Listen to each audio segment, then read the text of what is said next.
Hi there. I think it'd be quite useful, perhaps at this stage, to recap on the point about Gnosticism being different from faith. I have covered this before, but it seems to me that there's kind of four different sets of category, which might help to explain things a little better.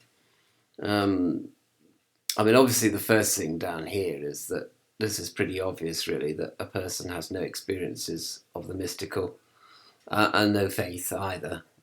So one would say that they're a materialist, an atheist as such. And that is quite, is not only obvious, but is pretty prevalent in this day and age, obviously, post Enlightenment.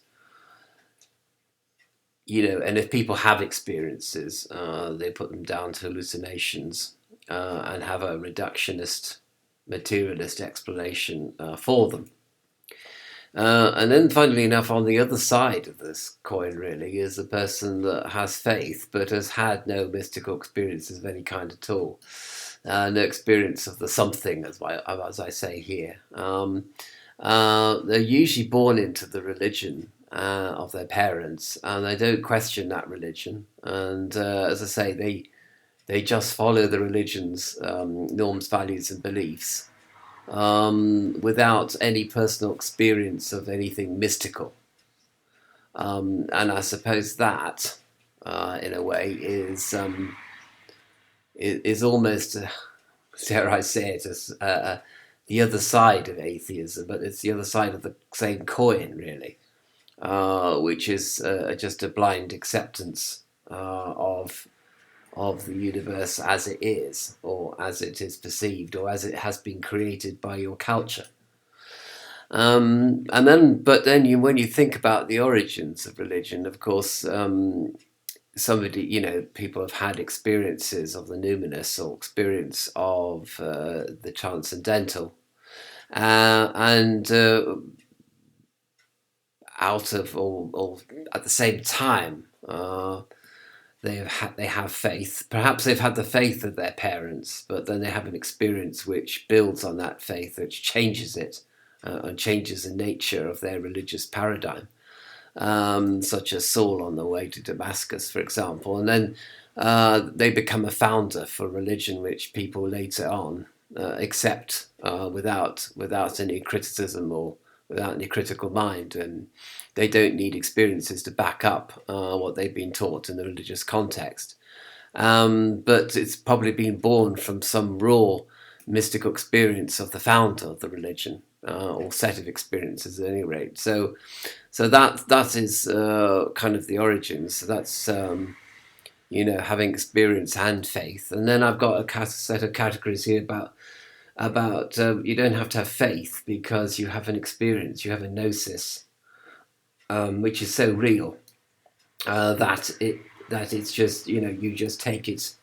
You don't need faith after that because experience is like the experience of anything else in this reality, and you can't question it almost.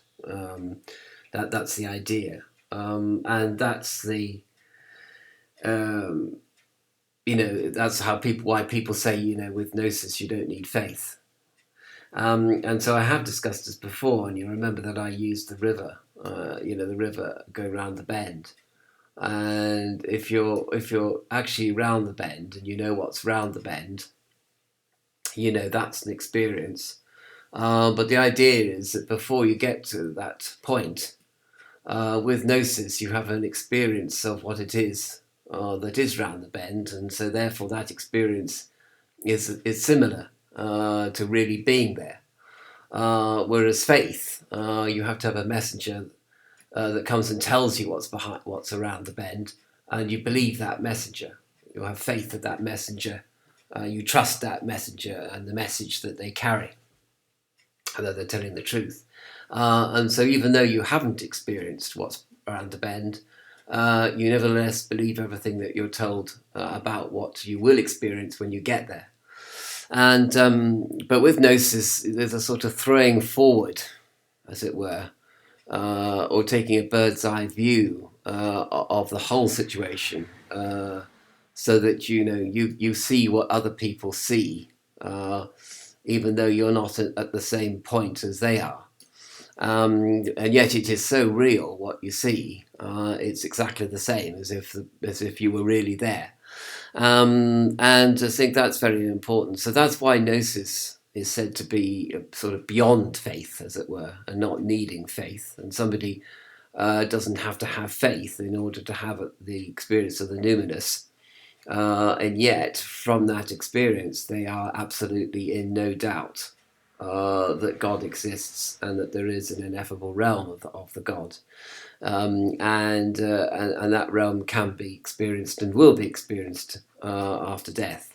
And so I probably, as I said before, splitting hairs about this question of faith and Gnosis.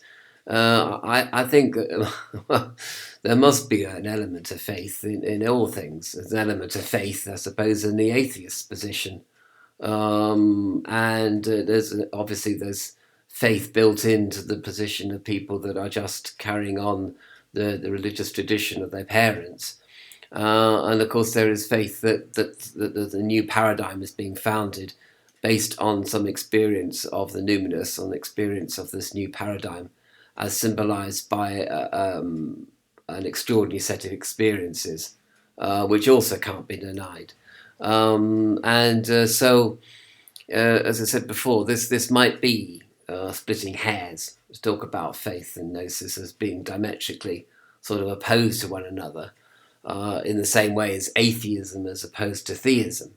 I think really the sort of three areas here that I've drawn here are possibly like they form the antithesis of the atheistic point of view, which is that there is no God and there's nothing but brain and matter, neurological processes and genetics, and materialistic environment, which that's determines, and of course the action of chance alone, which has caused us to come into existence at all. So they're in a sort of little corner here, really. And they say if it can't be proved empirically, it doesn't exist, which is another point, actually, a subcategory, really, of the atheistic materialist point of view, because that's a kind of sticky point, really, about empiricism, and yet I wouldn't want to divide people of faith from people who have gnosis. Really either. I don't think that's kind of fair to do that. So I think there has to be a dialogue between people that have grown up with a religion, or founded a new religion, or have a sort of individual gnosis of the truth behind religion, in quotation marks. And I don't think that they can be at loggerheads reasonably. I don't think really you can be at loggerheads with the atheist either, because it's true that this world is material, and Gnosticism as such recognizes the material. By all means, it does. It calls it evil, or at least classical Gnosticism calls it evil. So it really doesn't deny that there is a material table in front of you. It doesn't deny even that empiricism is important, and rationality is important. It's just that it says that on my individual basis, individual experience, I've gone beyond the atheistic paradigm, and I've also transcended the religious paradigm of the religious prelate, for example. But transcendence is one thing, but sort of being an antithesis of somebody is a different thing altogether, and I don't think that's helpful, really. So you can't criticize people for being born into the religion of their parents. At some point way back, the religion of their parents was initiated by experiences that the prophet had, and the Prophet didn't deny those experiences. They believed that they were absolutely true, and all you're basically doing is reflecting what happened way back when the religion was founded. You're sort of founding your own religion, I suppose, and based on your experience, your transcendental experience. So, which is then called Gnostic as a generic, all-encompassing term. But as this channel has shown, there are nuances, differences of opinion, or differences of emphasis between one Gnostic and another. And it's very much a religious movement, I suppose, that is individualistic. Obviously, it is an individualistic way of looking at religion as such. Whereas collective religion is obviously has a different emphasis completely.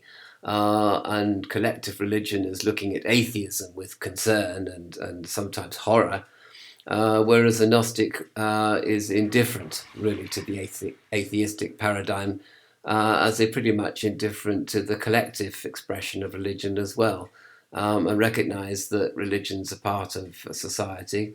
They're also part of the evolution of history, part of the evolution of ideas. Basically it's from those ideas also that perhaps the individual experience arises as well, as it is from the experience of this dimension that that some things that transcendental experiences arise. They don't come from nowhere. Well, they come from nowhere, but as it will be, well, they come from somewhere, but they take the form that's ready to hand, as it were. So I thought I wanted to clarify that. I hope I've clarified it and not muddied the waters even further. But I suppose also these categories break down because in our modern society, we pretty much sometimes follow collective route. Even though we like to believe we're individuals, we're not as individualistic as we think we are. And perhaps we're also not as immune from the atheistic paradigm as we like to think we are as well, because everything has changed since the Enlightenment, and we just don't see things the same way as the medieval people did. We just can't get back to that way of looking at things. I know the Taliban perhaps wanted everybody to go back to the Middle Ages, but they just couldn't do it, and they couldn't do it. They didn't really have it. So it became linked, obviously, with political ideology and general fanaticism and the will to power by one group of people over another, all of which doesn't seem to be much to do with religion. But anyway, so I hope that this has clarified it. It's the moral of the story here, I guess, is toleration, and mutual respect, and also not to believe that you are an individual apart from the human world. You're not apart from it, you are part of it, but you may be in a process of transcending it.